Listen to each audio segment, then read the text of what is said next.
ลามือ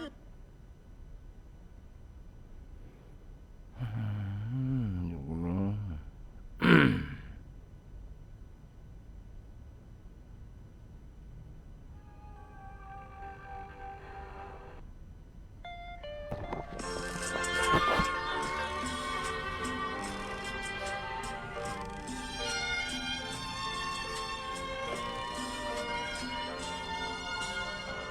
เสียงธรรมเสียงทองกึกก้องเสียงของระฆัง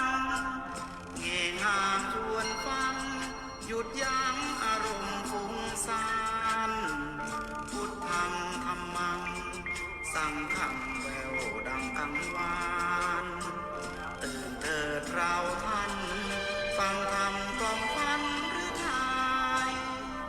รักตัวของเราอย่าเมามัวหลงมายารีบตื่นขึ้นมาลืมตามองฟ้าวันใหม่รับฟังเพลงธรรมแล้วทำจิตให้สดใสฝึกตนฝึกใจให้หายทุกข์ลายลำเค็ญเกิดมาทำไมถามใจบ้างสิเกิดมาทั้งทีอย่าใช้ชีวิตเริงเล่นศีลธรรมจัญญาเมื่อหน้าว่าไม่จำเป็นบัณฑิตแลเห็นเหยียดเย็นยามเท้าเศร้าสวงคิดกันทุกคราเกิดมาไม่ช้าก็ตายโลกยังวุ่นวายมีร้ายเลวหน้าเป็นห่วงแล้วเราเป็นคนยังวุ่นวายไปตามดวงตื่นมายังห่วงมารับฟังความเป็นจริง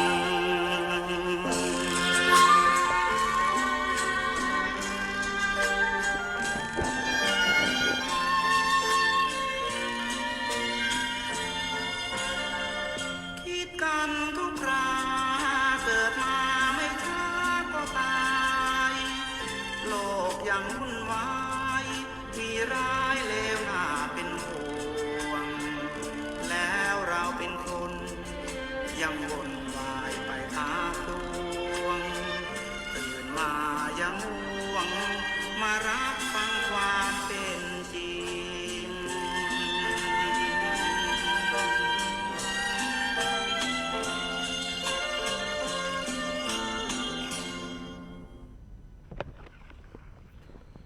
พระอาทิตย์ส่องแสงในเวลากลางวัน พระจันทร์ส่องแสงในเวลากลางคืน แต่พระธรรมคำสอนของพระบวรพระสัมมาสัมพุทธเจ้าส่องต่างชีวิตทั้งกลางวันและกลางคืน ขอนอบน้อมแด่พระรัตนตรัย ขอถวายความเคารพพระมหาเถรานุเถระเจ้าคณะพระสังฆาธิการกุตนกุองค์อันมีพระเดชพระคุณท่านเจ้าคุณพระธรรมเสนาบดีอธิบดีสงฆ์ของคณะสงฆ์ภาค7ตลอดถึงพระมหาเถรานุเถระเจ้าคณะพระสังฆาธิการกุตนกุองค์ขอเจริญสุขเจริญปอนพ่อแม่ศรัทธาท่านสาธุชนพุทธบริษัททั้งหลายที่เปิดเครื่องรับฟังต่างบ้านก็ดีหรือพอตั้งเฟซบุ๊กของชื่อว่าเฟซบุ๊กชื่อว่าครูต้นสอชวนะเมธีอยู่ในขณะนี้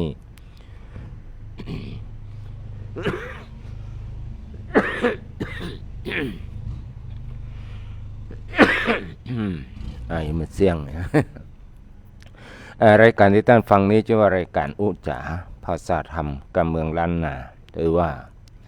รายการเสียงธรรมเสียงทองเสียงที่มีประโยชน์มีคุณค่าเหมือนกับทองคำนำสาระดีๆมาฝากกับญาติโยมสาธุชนพุทธบริษัททั้งหลายไม่ว่าท่านจะอยู่ที่ไหนหนแห่งใด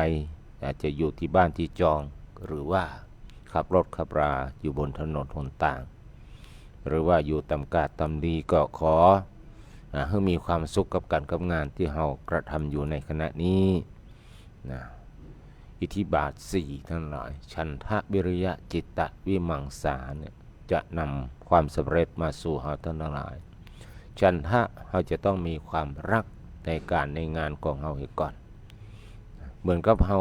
มีความฮักหรือว่าฮักเมาไผ่นะ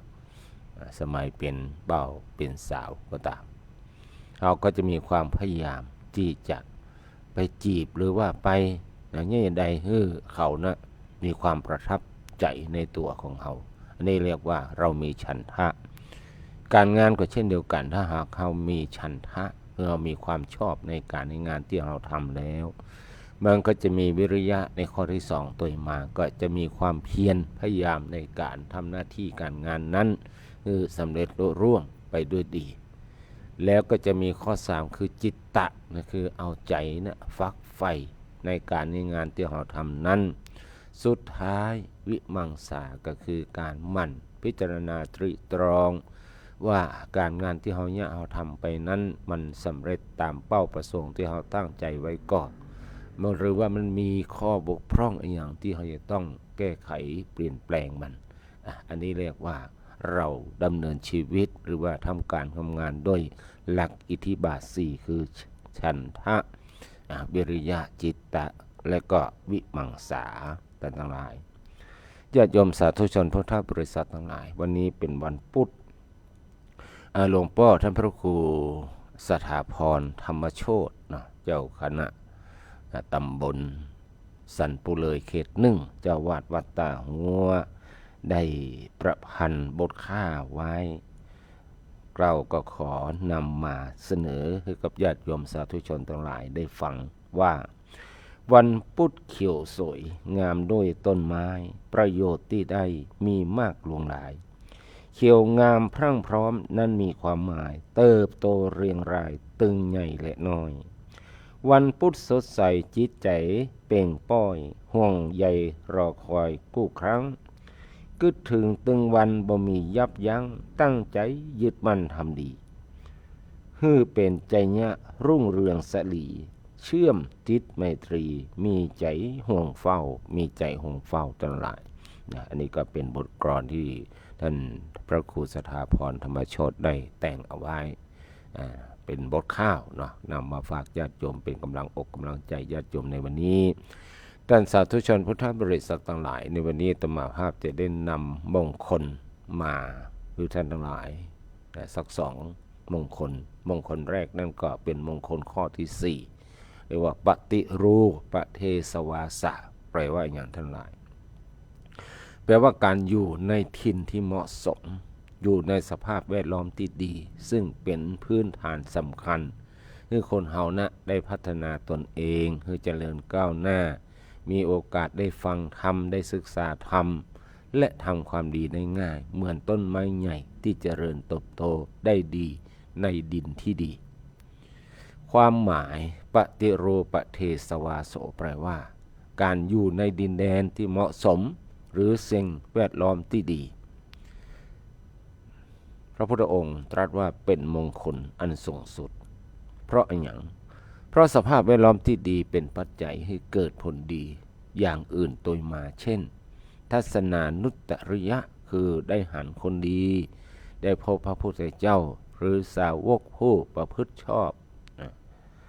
อย่างที่2นั้นสวนานุตตริยะได้ฟังธรรมะที่นำไปสู่การปนทุกข์ประการที่3ลาภานุตตริยะได้ศรัทธาในพระรัตนตรัยคือพระพุทธพระธรรมพระสงฆ์ประการที่4สิกขานุตตริยะได้ศึกษาพระธรรมวินัยประการที่5ปาริจริยานุตตระนุตตริยะได้บำรุงพระรัตนตรัยและอนุสตานุตตริยะได้ระลึกถึงพระรัตนตรัยเปรียบเทียบให้หันภาพก็เหมือนกับการปลูกต้นโพหรือว่าต้นไม้ไทรหรือว่าบ้านต้นไม้ไฮเนาะหรือว่าต้นไม้ลุงก็ตาม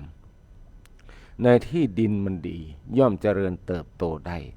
แต่ถ้าหากว่าเฮาเอาต้นโพต้นไทรไปปลูกในกระถางน้อยๆก็จะเจริญเติบโตได้บ่เต็มที่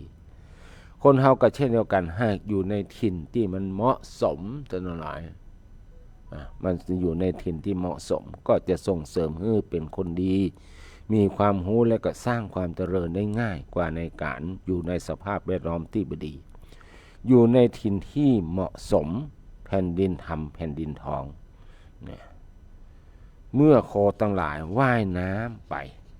โคจ่าฝูงว่ายข้ามตรง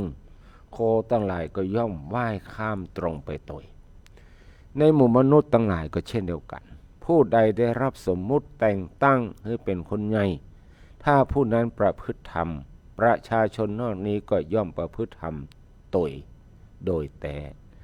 ถ้าพระราชาผู้เป็นใหญ่ตั้งอยู่ในธรรมรัฐก็ย่อมอยู่เป็นสุขทั่วกันการช่วยเหลือตนเองและสรรพสัตว์ให้ลดพ้นจากกิเลสอาสวะไปสู่อายตนะนิพพานต้องอาศัยกำลังบุญกำลังบารมีจำนวนนักตั้งแต่ธรรมดา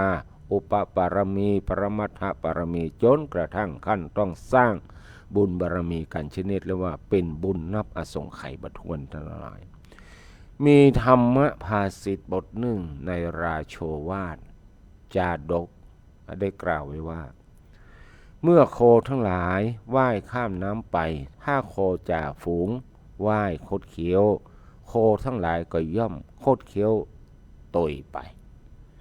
ในหมู่มนุษย์ทั้งหลายก็เช่นเดียวกันผู้ใดได้รับสมมุติแต่งตั้งให้เป็นผู้ใหญ่ถ้าผู้นั้นประพฤติบ่เป็นธรรม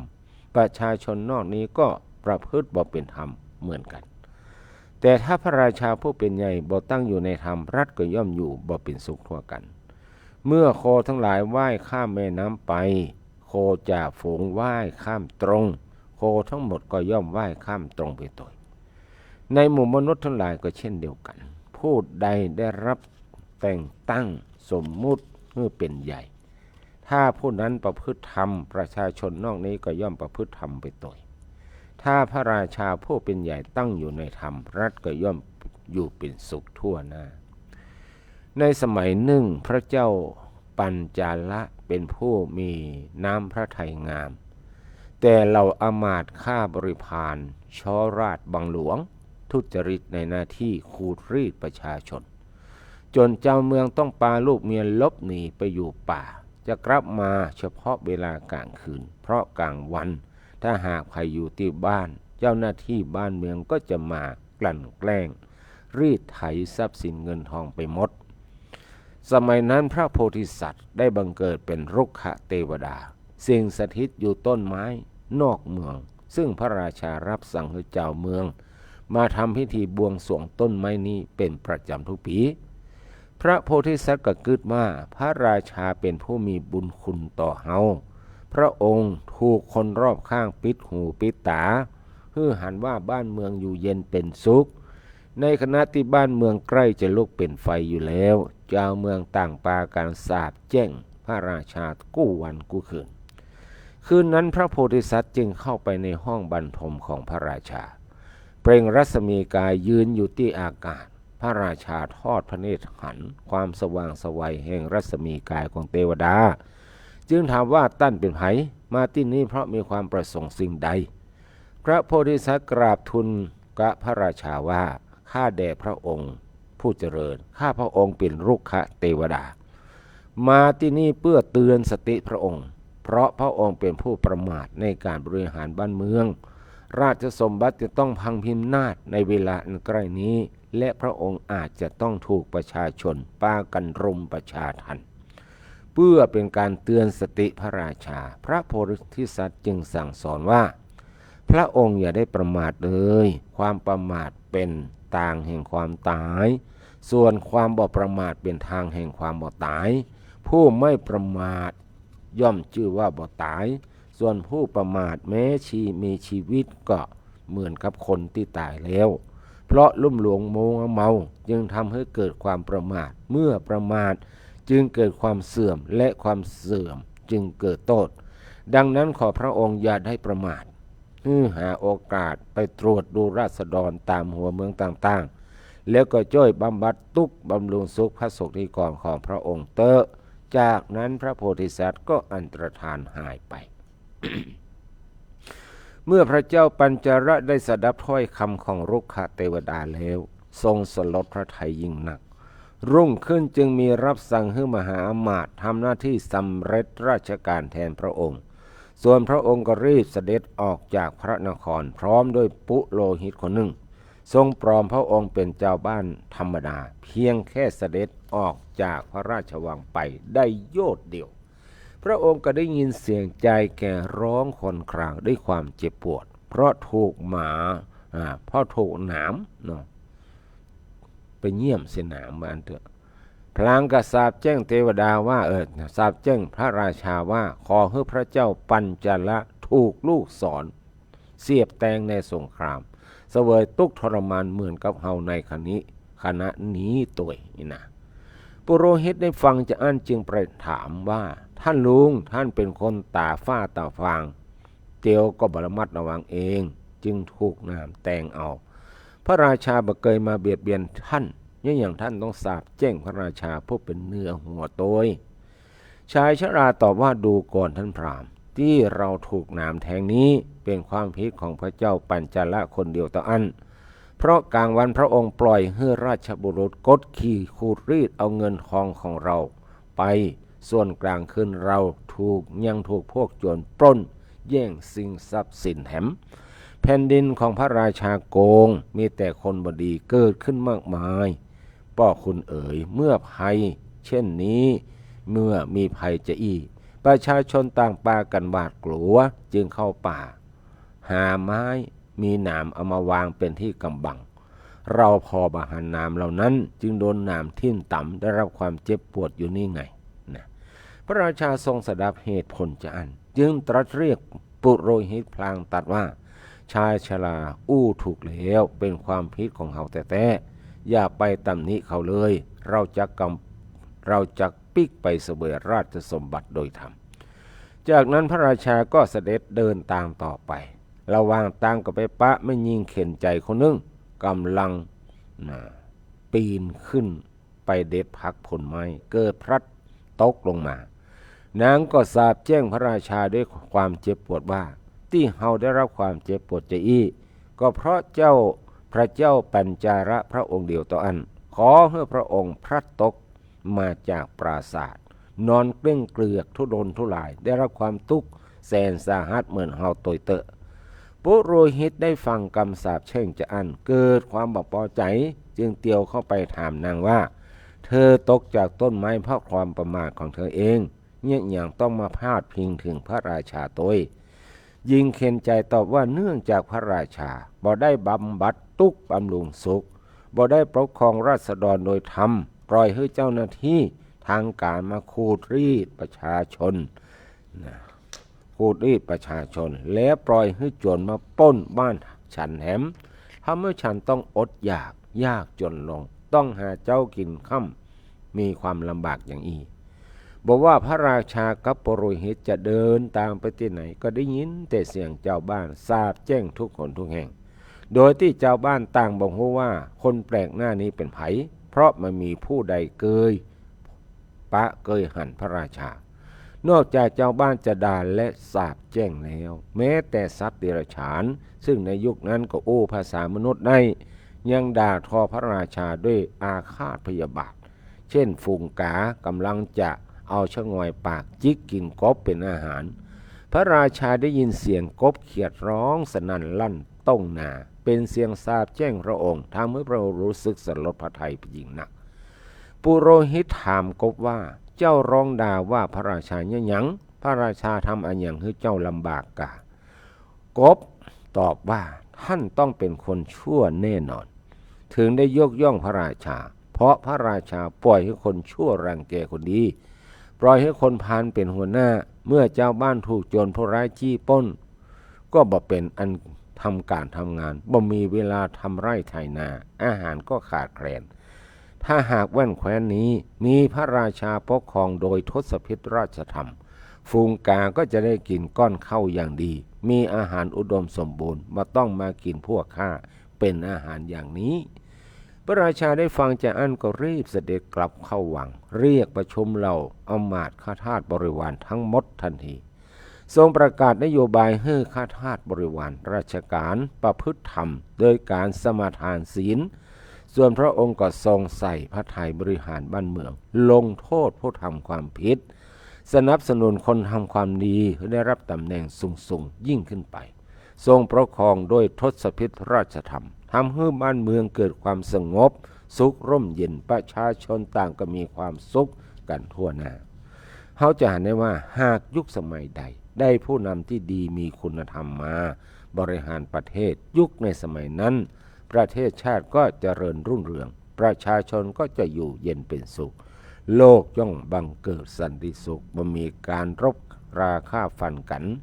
มีแต่การแบ่งปันเอื้อเฟื้อเผื่อแผ่ปรารถนาดีต่อกัน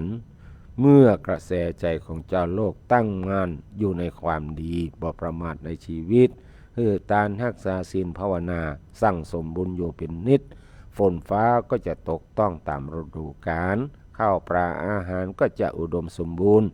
เศรษฐกิจก็จะมีสภาพคล่องประชาชนบ่ต้องอดอยากยากจนโรคภัยไข้เจ็บก็น้อยผู้คนมีอายุยืนยาวผิวพรรณวรรณะก็ผ่องใสทุกสิ่งทุกอย่างก็จะดีหมดตรงกันข้ามถ้าหากยามใดที่จิตสำนึกของมนุษย์เฮานะมันตกต่ำผู้นำบ่ประพฤติธรรมประชาชนบ่ประพฤติธรรมมัวประมาทเลินเล่อถูกกระแสบาปเข้าบังคับบัญชาอยู่ในกึดชั่วทำชั่วเมื่อนั้นเศรษฐกิจก็ตกต่ำดินฟ้าอากาศก็แปรปรวนโรคภัยไข้เจ็บก็เกิดขึ้นมากมายดังนั้นศีลธรรมคือเครื่องพลิกผันสถานการณ์ที่ย่ำแย่พลิกมาดีขึ้นได้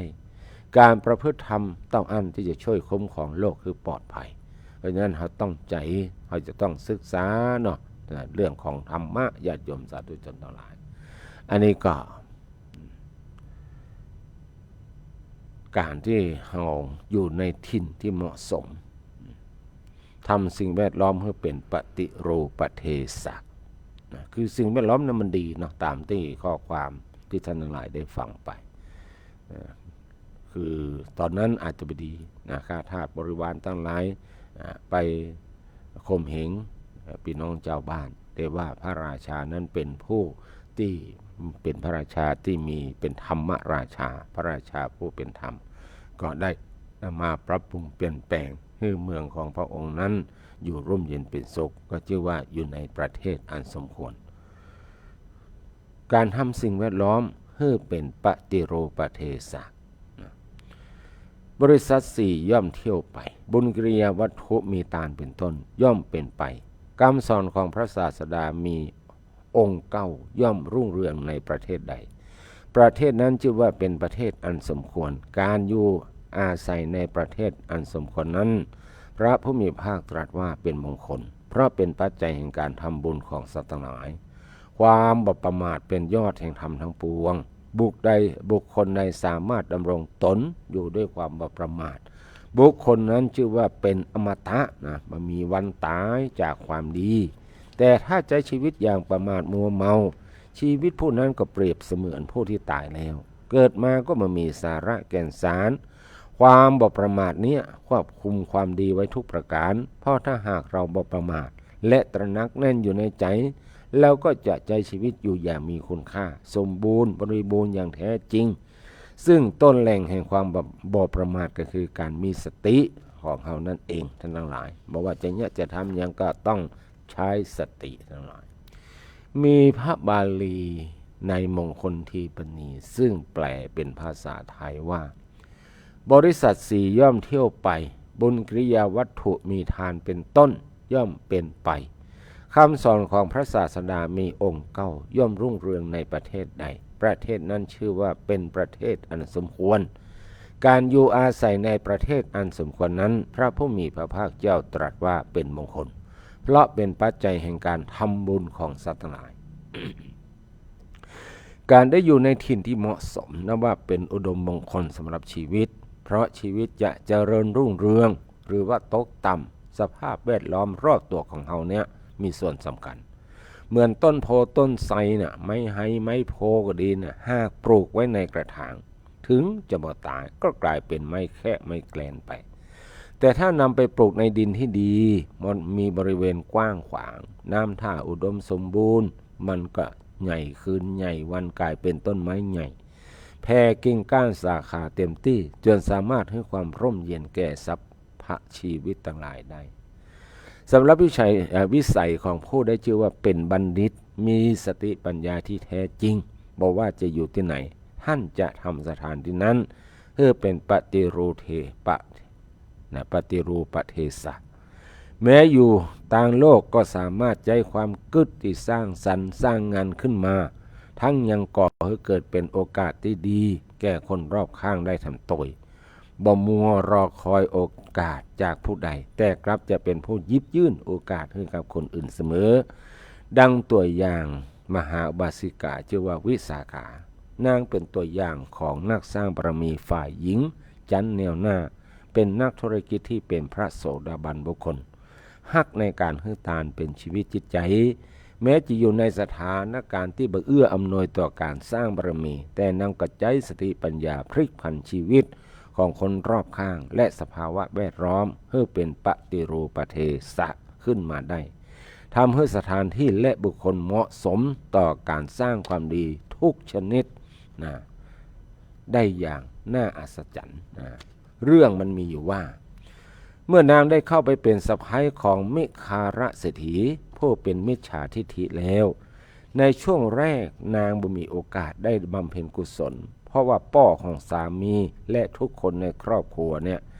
นับถือพวกนักบวชชีเปลือย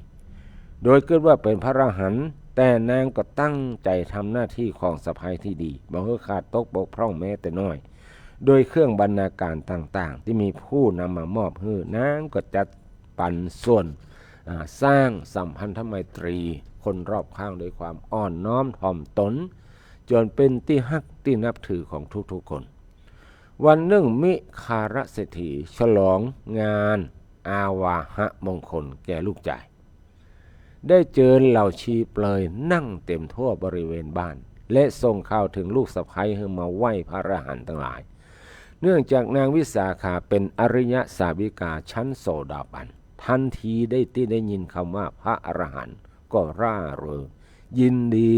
ตั้งใจจะไปนมัสการพระอรหันต์และถวายภัตตาหารแด่เนื้อนาบุญอเลิศ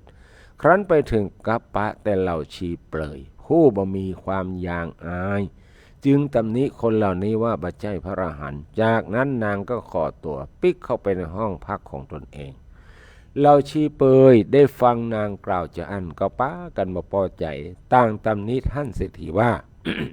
ท่านคฤหบดีหาไม่ยิงอื่นมาเป็นสะใภ้บัดได้แล้วกะเนี่ยยังต้องนำเอาสาวิกาของพระสมณโคดมให้เข้ามาอยู่ในบ้านของท่านจงรีบขับไล่นางออกไปจากบ้านหลังนี้นะโวยว่าจารย์ฝ่ายเศรษฐีก็คิดว่าตนมาอาจขับไล่ลูกสะใภ้ซึ่งเป็นลูกสาวของเศรษฐีใหญ่ประจำเมืองให้ออกจากบ้านตามคำแนะนำของชีเปลยจึงได้แต่กล่าวแก้ตัวแทนลูกสะใภ้ว่าตั้นอาจารย์ขึ้นชื่อว่าคนหนุ่มสาวยังเป็นคนชอบทำอะไรอย่างตามใจตนเองทำทั้งหูพ่องก็มีบ่หูพ่องก็มีหัวพอพวกท่านจะได้ถือสาหาความกับนางเลยท่านมิคาระเศรษฐีได้แต่เก็บความบ่พอใจลูกสะใภ้ไว้เพราะกิจการงานบ้านทุกอย่างนางได้ทำอย่างเป็นระเบียบเรียบร้อยบำรุงดูแลบิดามารดาของสามีอย่างดีแต่ทิฏฐิในเรื่องการนับถือศาสนามันมาตรงกันต่ออันเมื่อเรานักบวชชีเปลยปิกไปแล้วท่านเศรษฐีกำลังถือจ้อนทองเพื่อจะรับประทานมัทุปายาตในถาดทองนางวิสาขาก็คอยอุปถากดูแลอย่างใกล้ชิดเช่นเคยในขณะนั้นมีพระภิกษุรูปหนึ่งเดินมาบิณฑบาตผ่านมาถึงหน้าบ้านของเศรษฐีนางวิสาขาหันพระเถระมารับบาตรก็คิดจะพิสูจน์ความศรัทธาของท่านเศรษฐีว่าจะเลื่อมใสในพระสงฆ์ผู้เป็นบุญญาเขตอันเยี่ยมหรือไม่ทางด้านเศรษฐีแม้จะหันพระเถระแต่ก็ทำเป็นบหันก้มหน้าก้มตาบริโภคเข้ามัทุปายาตทำเป็นประสนพระที่มายืนต่อหน้าบ้านที่หน้าบ้านนางวิสาขาหูตันป้อของสามี จึงกล่าวว่านะคือกล่าวเสียงดังเลยว่านิมนต์หลวงพ่อหลวงพี่ไปตั้งหน้าก่อนเตอะพระเจ้าค่ะบิดาสามีของดิฉันกำลังกินของเก่าอยู่นะท่านหลายพ่อของฉันกำลังกินของเก่าอยู่คราวนี้เหตุการณ์ก็พลิกผันวิถีชีวิตของท่านเศรษฐีกำลังจะเกิดขึ้นคือคราวที่ถูกเหล่านิคนว่ากล่าวท่านยังพออดกลั้นในแต่การที่ลูกสะใภ้กล่าวหาว่าท่านกินของเก่านั้นท่านบ่อาจที่จะอดทนได้แถมต่อไปเกิดความรู้สึกโคตรนะความรู้สึกที่ว่าโคตรเคืองขึ้นมาทันทีท่านวางจอนทองแล้วก็นะห้องสั่งข้าทาสบริวารว่าพวกเจ้าจงนำเอาเข้ามาโทปายาตนี้ออกไปและจงนำแม่หญิงนี้ออกไปจากบ้านเดี๋ยวนี้เพราะว่านางกล่าวหาว่าเราเป็นผู้กินของเก่าที่บ่สะอาดในนิเวศนั้นบอกว่าจะเป็นข้าทาสกรรมกรล้วนเป็นบริวารสมบัติของนางวิสาขาทุกคนต่างเคารพนับถือนางบ่มีใครกล้าเข้ามาจับมือจับเท้านางแม้แต่จะกล่าวห้ามปรามด้วยวาจาก็บ่มีใครกล้านะที่จะเอ่ยขึ้นทุกคนต่างอยู่ในอาการนิ่งมหาบาสิกาวิสาขาจึงกล่าวกับป้อสามีว่าดิฉันจะบ่ออกไปด้วยเหตุเพียงเต้าอี้ดอกเพราะอะไรอย่างเพราะดิฉันบ่ได้ถูกท่านนำมาจากท่าน้ำเหมือนพวกกุมพระราศีธรรมดาว่าเหล่าธิดาของบิดามารดาผู้ยังมีชีวิตอยู่จะบ่ออกไปด้วยเหตุเพียงเต้าอี้ยิ่งกว่านั้นในวันท่านที่ดิฉันมานะบิดาของดิฉันก็ได้มอบดิฉันไว้ในความดูแลของกุดุมพีขอท่านป้อโปรดเรียกกุดุมพีทั้ง8มาเพื่อชำระความว่าเป็นความผิดของดิฉันหรือไม่และจะหลังจากชำระเรื่องราวแล้วดิฉันจะขอลากลับไปหาบิดามารดาของฉันแน่นอนมหาบาสิกาวิสาขาจะทำบ้านของสาป้อสามีให้เป็นสถานที่เหมาะสมต่อการสั่งสมบุญได้หรือไม่เพราะเหตุการณ์ที่เกิดขึ้นดูเหมือนว่าจะเกิดความแตกแยกและยุ่งยากกันไปเรื่อยๆถึงกับมีการขับไล่ออกจากบ้านอย่างใดก็ตามอย่าเราบอกควรจะฟังสรุปกันก่อนยังมีเนื้อหาสาระที่น่าสนใจแถมนักอยู่การทำหน้าที่กัลยาณมิตรและการสั่งสมบุญกุศลของนางเป็นสิ่งที่หมู่เราควรจะเรียนรู้เอาไว้มีข้อที่น่าสังเกตคือบอกว่าเราจะไปอยู่ที่ไหนควรทำตัวให้เป็นที่ฮักของคนรอบข้างพึงสร้างสัมพันธไมตรีที่ดีกับทุกๆคนเพราะการมีพรรคมีพวกจะทำให้เกิดความสะดวกยามมีภัยหรือเกิดวิกฤตขับขันจะได้มีคนช่วยปกป้องคุ้มครองอย่างน้อยก็เอาตัวรอดได้อย่างนี้ถือว่าเป็นการสร้างปฏิรูปประเทศวาสะให้เกิดขึ้นแล้ว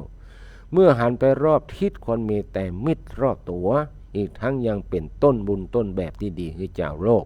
เราจะได้บุญติดตัวไปในทั้งโลกนี้และก็โลกหน้ากันทุกคนมีพระพุทธดำรัสที่ตรัสไว้ในมิตรสูตรว่าสัทโธปะสะวะโตมิตังมาตามิตังสเกคะเรแปลความว่า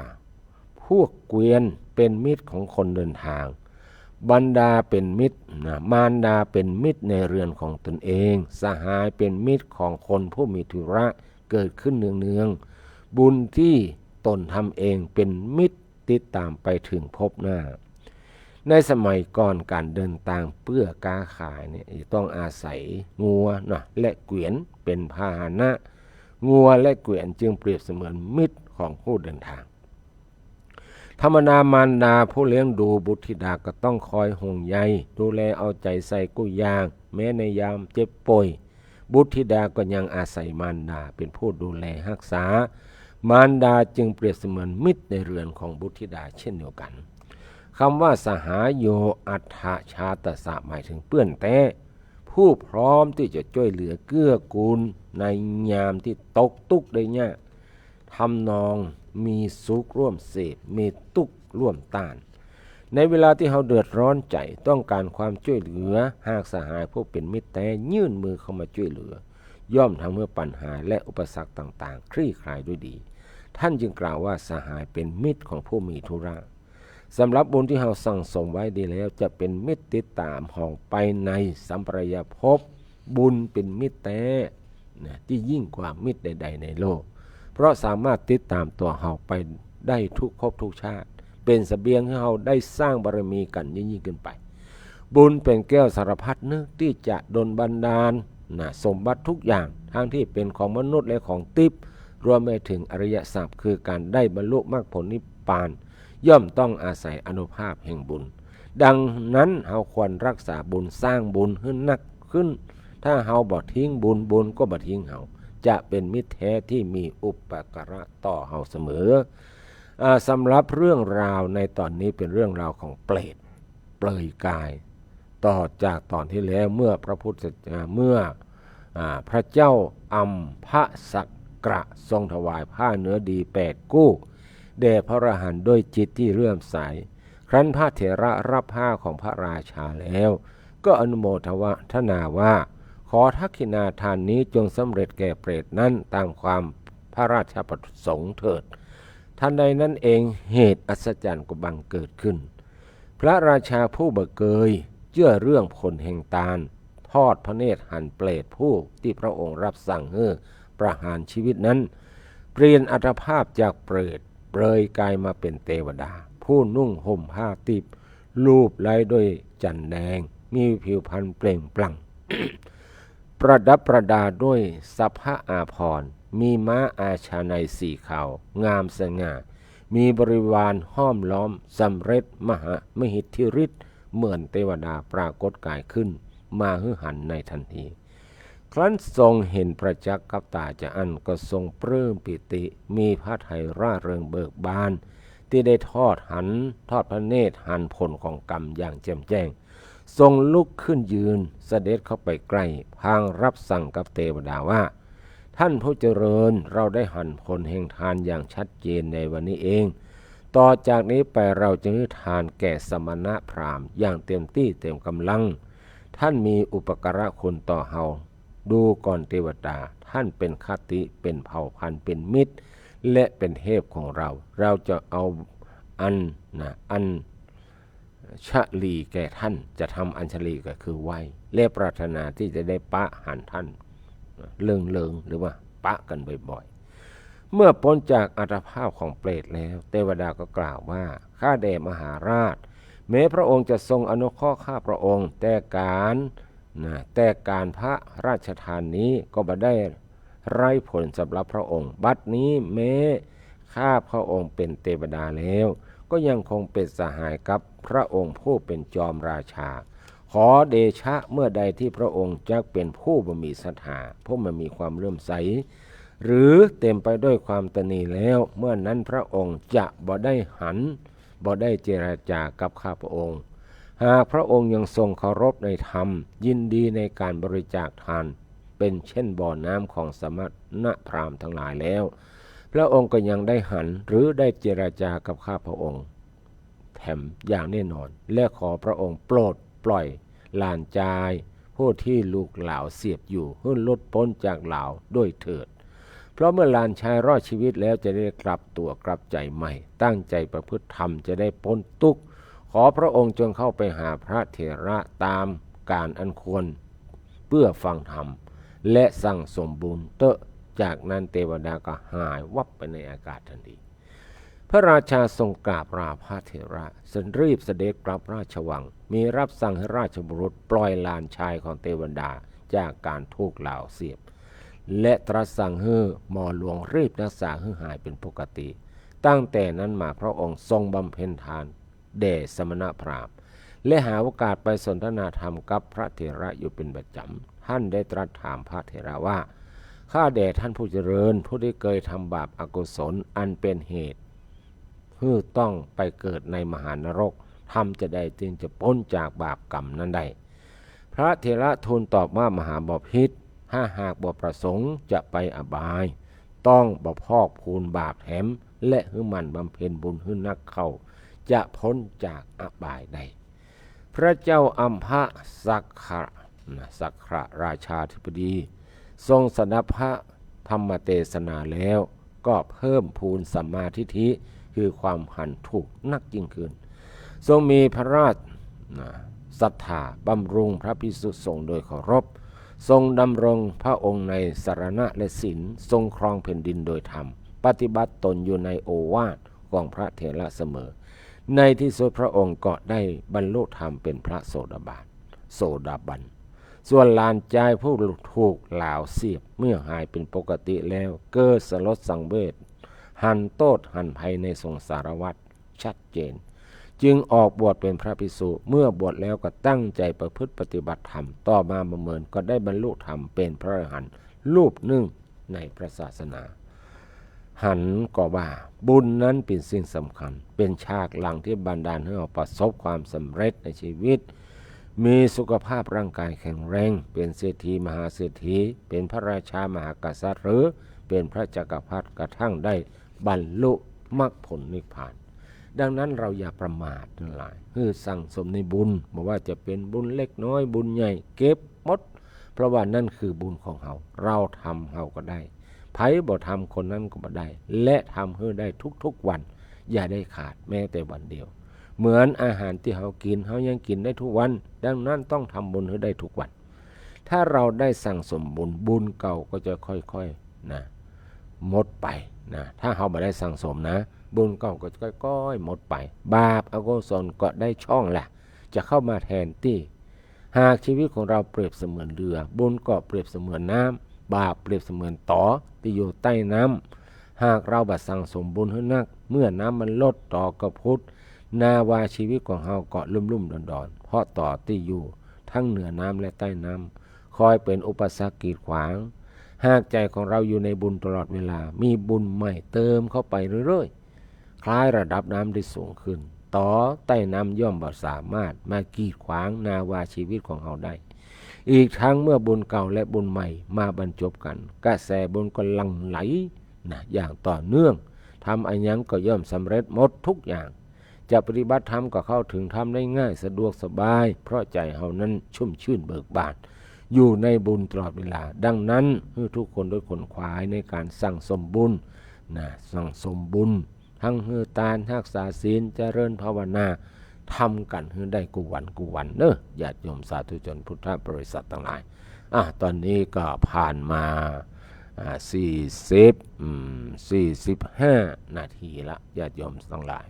เหลือเวลาแถม15 นาทีตอนนี้วันนี้แม่น้อยมีอะไรยังจะนำเสนอนะถ้าฟังอยู่ก็โทรเข้ามาได้แล้วเนอะแม่น้อยเนอะแม่น้อยมีอย่างก็ว่ามาเลยเนาะญาติโยมสาธุชนพุทธบริษัททั้งหลายมีธรรมะภาษิตในคุตมาละแม่น้อยฮัลโหลเจริญพรแม่น้อยมีอะไรวันนี้ดังว่าดังเสียงมันเบาไปเนอะเสียงยังมาเบา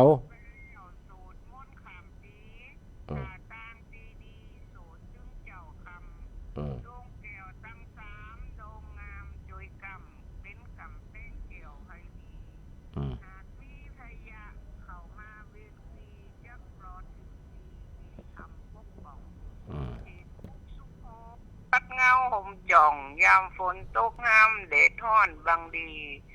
การสร้างกุศลโสดมนต์สุดปีถ้าโอกาสมีโสดตึงวันเจ้าไหวสาคุณงาม3 ดงแก้วเก่าจักคุ้มของเฮาเนินนายเฮามาโสดมนต์มาสาธยายโสดหยังก็ได้แล้วภาวนาแล้วก็อย่าน้ำพายเพเมตตาหือยาติกาพ่อแม่แก่เฒ่าสวดมนต์ต่อไปยิงใจหนุ่มหนาวตึงวันคำเจ้าเนินนายหู้แต่วันเกิดบ่หู้วันตายจักตายเมื่อใดบ่หู้เวลาจักตายเมืองไทยอเมริกายังบ่หู้นาเวลาตายเจ้าวันผูกวันเนพ่อแม่แก่เฒ่าวันผูกตอนเจ้าจักหันตะวันถ้าหากเว้นกรรมมันตุยมาตันบ่หันตะวันกับเพิ่นเนอเจ้าสุขสบายเนอปี69มั่งมูลตุนเต้าเงินทอง หาเงินไงหือไหลมากองมีเงินมีทองหรือปีน้องเจ้าอายุยืนยาว120กเก่าอยู่จนแก่เฒ่าหือได้เดินปันถ้าหากซื้อหวยหือถูกรางวัล2-3ตัวนั่นเอายกหือยายบ่หวังหนักยายบ่หวังหลายถ้าหากยายตายเอาไปบ่ได้มีบุญกับบาปจักหาป้าไป2อย่างเนิ่นนายตุยไปเนิ่นเจ้าขอรัตนะคุณพระเกี่ยวเก่าคุ้มครองขอคุ้มครองเจ้าทหารแนวหน้าขอสิ่งศักดิ์สิทธิ์ปกปักรักษาขอเทวดารักษาเนื้อเจ้าอยู่ดีมีสุขปี69ทหารทุกเหล่าปลอดภัยนายเฮยคติธรรมกำยองเนื้อเจ้าจงมาโสดมนต์บอกว่าบ่เฒ่ารอปีหน้าเจ้าก้อยไปมันบ่แน่นอนพระองค์สอนไว้บ่ฮู้วันตายวันใดเลนาถ้ารอแถมปีจะอยู่ก็หาบ่ฮู้เวลาอยู่ถึงก็เจ้าไหว้สาเจ้าสาธุเนออันนี้ก็เป็น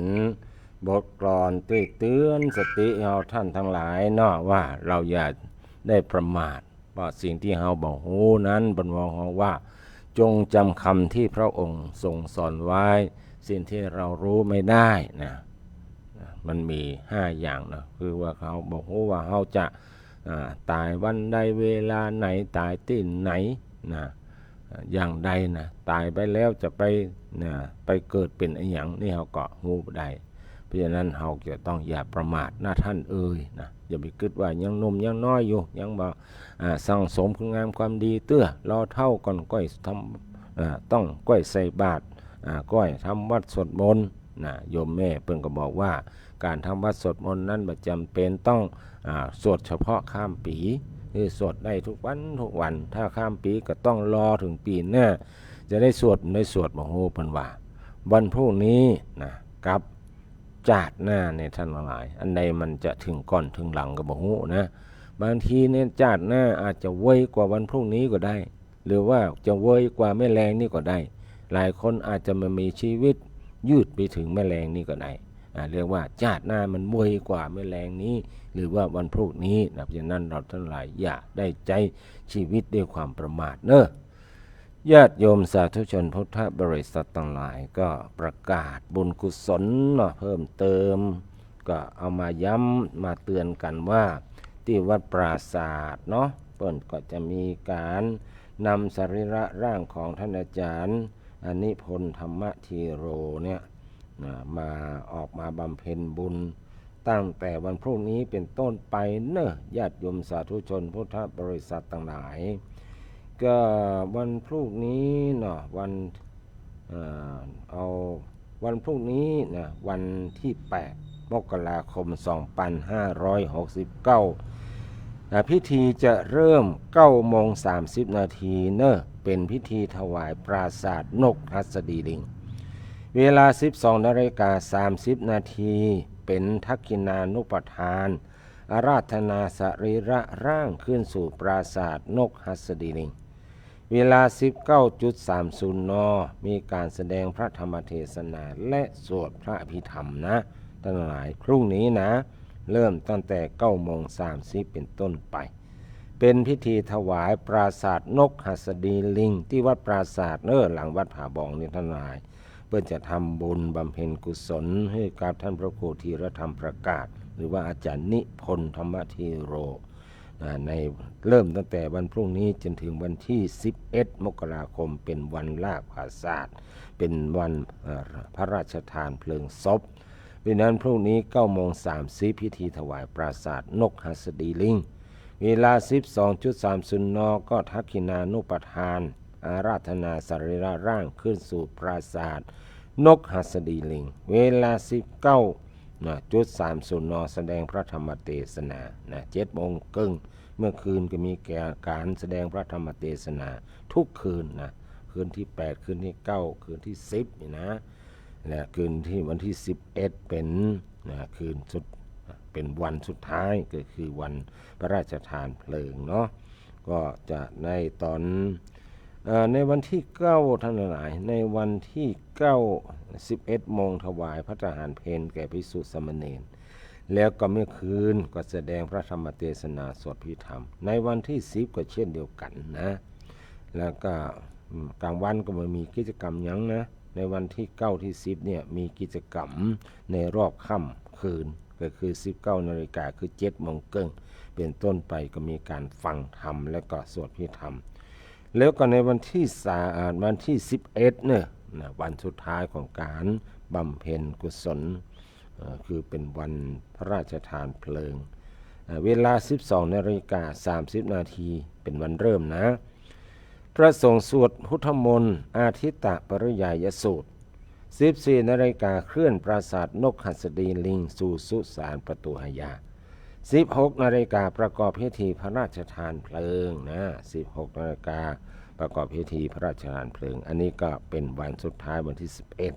เพราะฉะนั้นในระหว่างนะวันที่ 11โดยเฉพาะเน้นเนี่ยญาติโยมสาธุชนทั้งหลายวันที่ 11เนี่ยญาติโยมท่านใด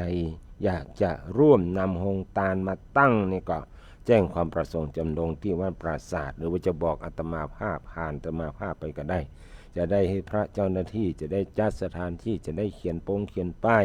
เตรียมสถานที่นะเตรียมโต๊ะเตรียมอย่างใบให้กับท่านทั้งหลายนะได้ครบมือขาดตกบกพร่องนะโมทนาเนอในวันที่8พรุ่งนี้ก็มีแม่บุภาจันเที่ยงพร้อมด้วยคณะญาติธรรมก็จะได้นำโรงตาลมาตั้งแล้วก็มีในกลุ่มของแม่บุภาจันเที่ยงและก็คุณแม่บุภาตุยก็ได้รับเป็นเจ้าภาพเนาะได้รับเป็นเจ้าภาพ5 ไตรแม่บุภาจันเที่ยง1 ไตรแม่จันเพ็ญคำโพธา1 ไตรแม่แจ๋วกำแก้ว1 ไตรเนาะอันนี้ก็มีญาติธรรมทำ2 ท่านได้หอมมาท่านละ100 บาทนี่ก็จำชื่อได้นะแล้วก็มีแม่นิตยาเลิศชัยอันนี้ยังบ่ได้จ่ายปัจจัยเตื้อตะวาบ่ได้ชื่อของแม่แจ๋วขอสุมาภายตัว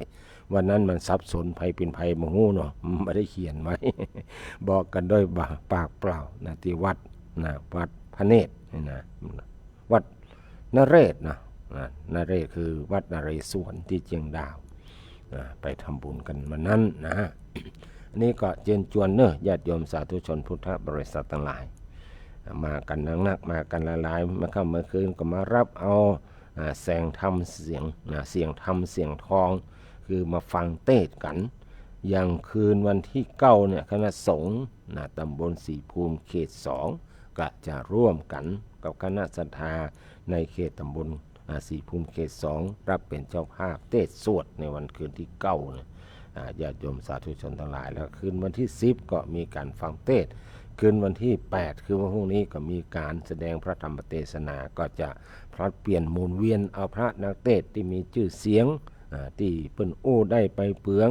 หรือคติธรรมที่จะนำไปใช้ในชีวิตประจำวันของเฮาได้นั่นก็มาเฮามาคว้าเอานะมาเอารับเอาคุณงามความดีมารับฟังเทศจากพระมหาเถระทั้งหลายที่จะแสดงให้เราท่านทั้งหลายต่อไปอันนี้ก็เป็นกำหนดการเนาะ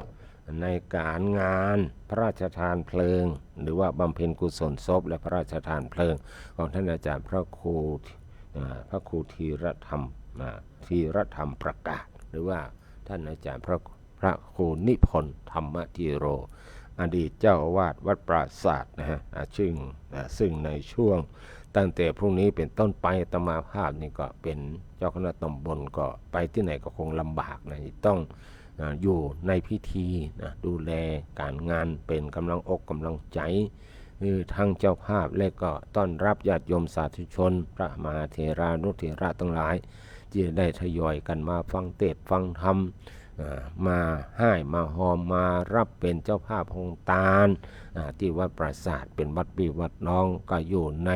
ชุมชนเดียวกันโดยวัดผาบ่องวัดปราสาทวัดดะไพนี่นะก็เป็นชุมชนปราสาทนะชุมชนปราสาทผาบ่องโดยนะเป็นชุมชนดีเด่นนะเป็นชุมชนศีล5ทั้งหลาย นะเป็นชุมชนศีลห้า